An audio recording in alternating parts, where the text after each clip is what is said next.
Welcome back to Viking football with head coach Bruce Barnum as the Vikings get ready for their final home game of the season. Portland State hosting UC Davis this Saturday at Hillsborough Stadium, a 2 p.m. game that you can see on Pluto TV.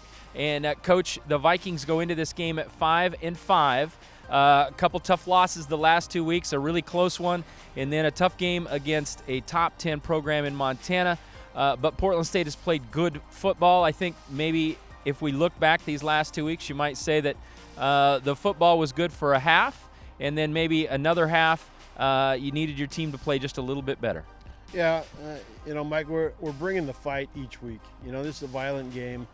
We're making too many mistakes, but I like how we're showing up, and I like how we're playing till the end attitude-wise.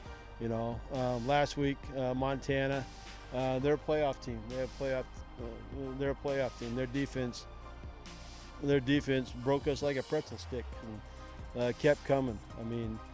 So good to that team will be in the playoffs, and imagine they'll make a run just from seeing who they have on the field when the Snead kid gets healthy. So stay tuned on that one. But we're competitive each Saturday.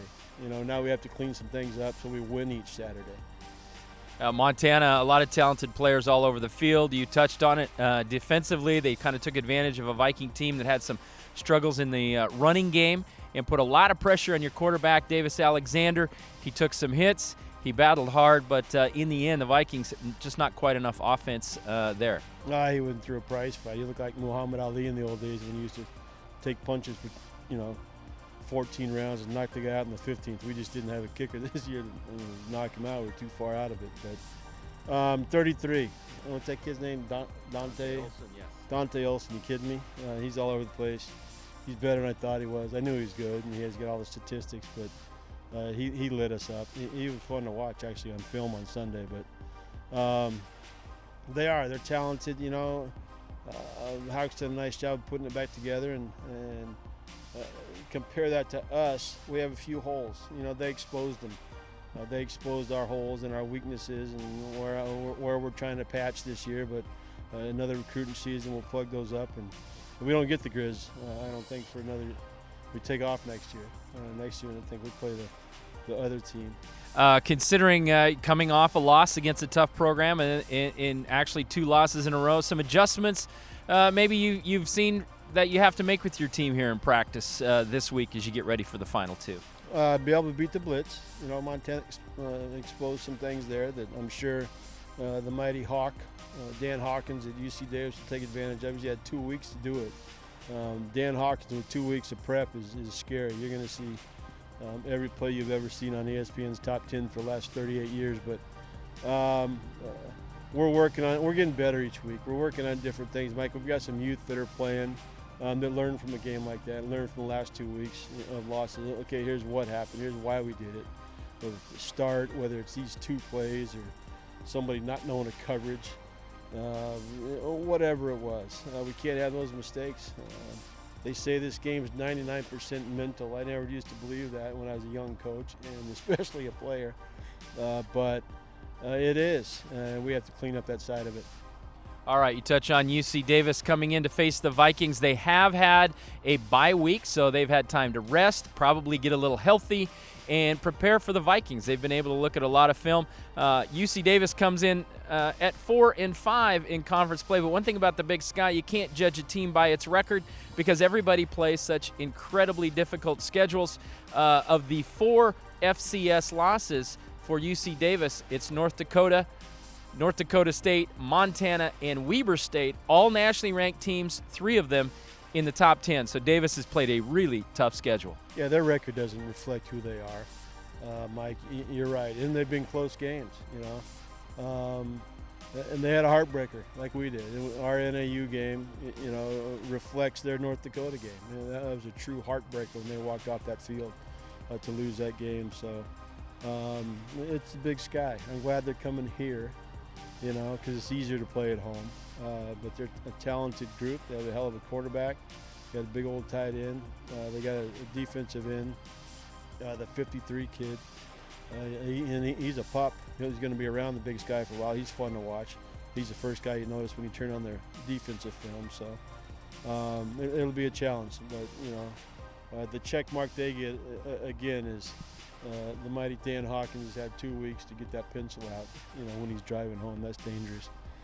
All right, and when you talk about Davis, you have to talk about the quarterback, Jake Mayer. He's going to go down as one of the all-time greats at UC Davis, and probably in the Big Sky Conference has put up phenomenal numbers, over 10,000 career passing yards. A big ask for the Vikings to prepare for this guy.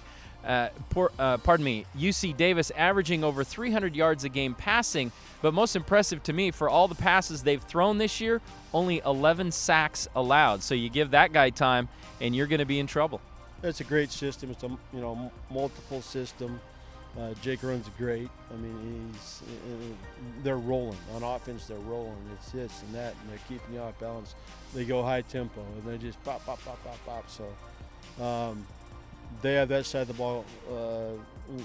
Looks perfect. They lost that receiver Keenan last year. They didn't step back a bit. They didn't hurt them. So again, a quality football team. Mayer he's good. And there's a lot of good quarterbacks in this conference that they brag about nationally. They're not as tough as my guy, but they're pretty talented. Not too many guys as tough as Davis Alexander when it comes to taking a hit. And you talked about high tempo. That was something Montana also did last week. How does the Viking team get ready for that? Because we've seen that from some teams this year. You make a play, you get a first down, the other team races to the line and tries to get playoffs. What's the test there for a defense to be ready to handle that? It makes you simplify the calls, Mike. First off, you have to be in shape. You see us out there doing sprints in between, since we started practice, since we started camp, doing sprints after a drill, after probably 2-3 times during practice on the defensive side, so we can keep up with them and not get gassed or tired. But the other side of it, they do it, to keep your calls simple. You're not giving a bunch of calls and making adjustments if they're lined up and running the next play. So that's why people do it.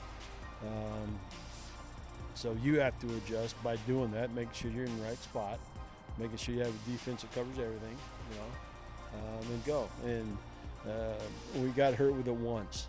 The 2 years Piam's been here, but I think we'll be all right. All right, the game this Saturday, 2 p.m. at Hillsborough Stadium. The Vikings taking on a very tough UC Davis team with a very prolific offense. Coach, let's talk about keys to the game. Keys to the game. You ask me this every week, Mike. It's turnovers. You win the turnover battle, you're going to have a chance.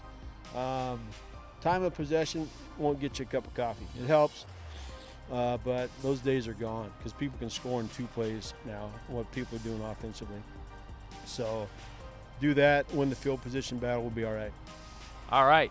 It's going to be senior day at Hillsborough Stadium. 16 seniors will be honored prior to the game. We'll talk more about them in later editions of Vikings football with Bruce Barnum.